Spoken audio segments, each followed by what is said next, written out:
the Space Center here. And Hadfield got his guitar. These guys are all here. Nothing fake going on. They're all here. No one's in front of a green screen. And he's holding up the microphone. This young man over here with the microphone is holding it up for Hadfield. And we'll watch, see what it looks like at first glance.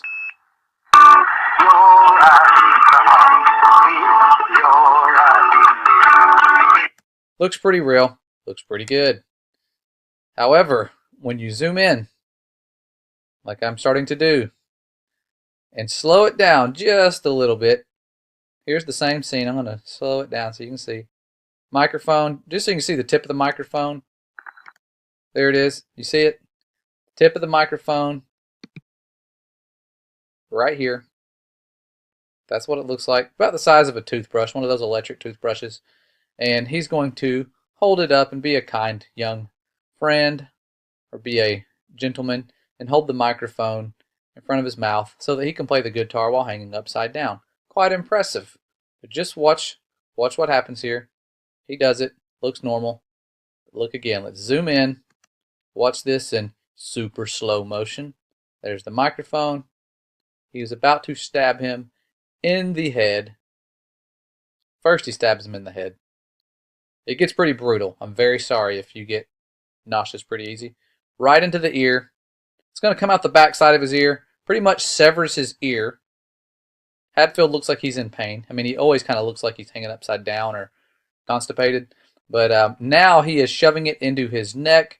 He is going to probably sever his carotid artery in his neck. And it's going to be pretty painful. But luckily in space you do not bleed. So here it is, right there in the Adam's apple. And look at the evil grin on his face. He's just stabbing him, doesn't even care. Now Chris Hadfield turns his head. Looks like he's in pain. He's probably screaming out.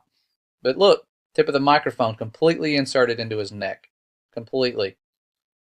I have not done any video effects on this. The video special effects were probably done live on the air, which is why this happened.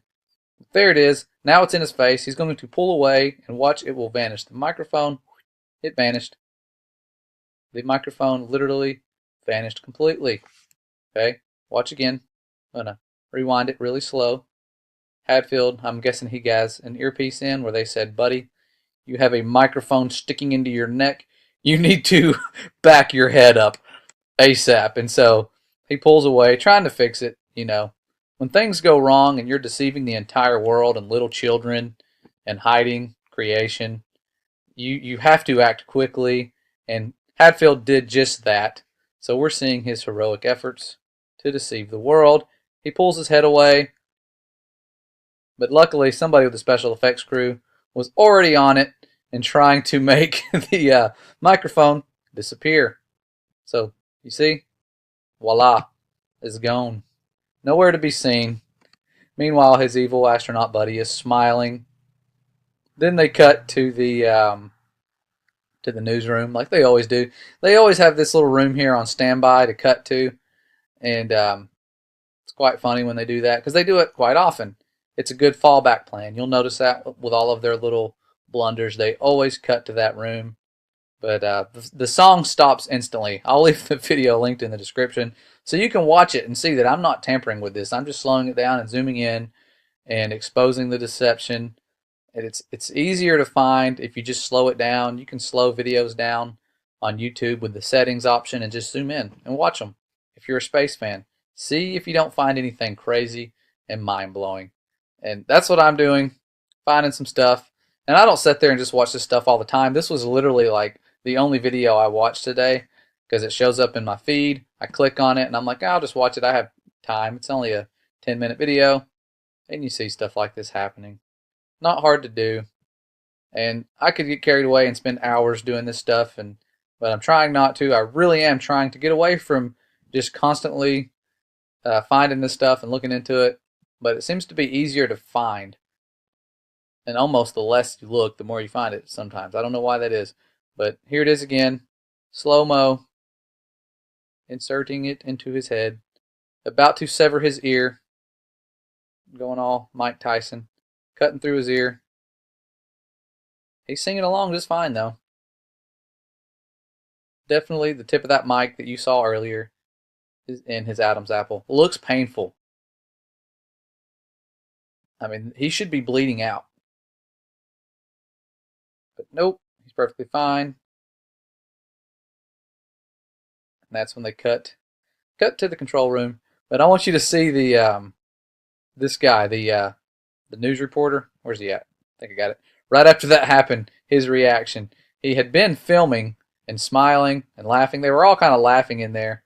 But once he sees what's going on, his face kind of changes a little bit, kind of to horror. He's kind of like, yeah, I'm gonna, ooh, what the heck did I just see? He almost wants to bring his camera back up, and then he's like, no, I could get fired. I mean, look at that face. That's kind of funny. So he keeps the camera away, saves his job, does not get sniped when he walks out into the parking lot. So nothing to see here. But it's kind of funny. They all kind of look nervous. They're all laughing. Most of them looking away. It's kind of hard to watch. But again, it answers the question, do astronauts bleed in space? No, they do not. I don't know why. Definitely don't bleed. And he's really tough. Very heroic. Not showing any pain or side effects from the microphone stabbing into his face. And also, you can see here, the microphone vanishes. Completely gone. Nowhere to be seen. Don't think you could really make excuses for this. I don't know. I just always there's usually some excuses that you guys come up with, but I don't see any that would fit this. This didn't happen when we Skyped the moon back in the 60s. This sort of thing. Not sure why it's happening now. Anyways, just wanted to share this with you.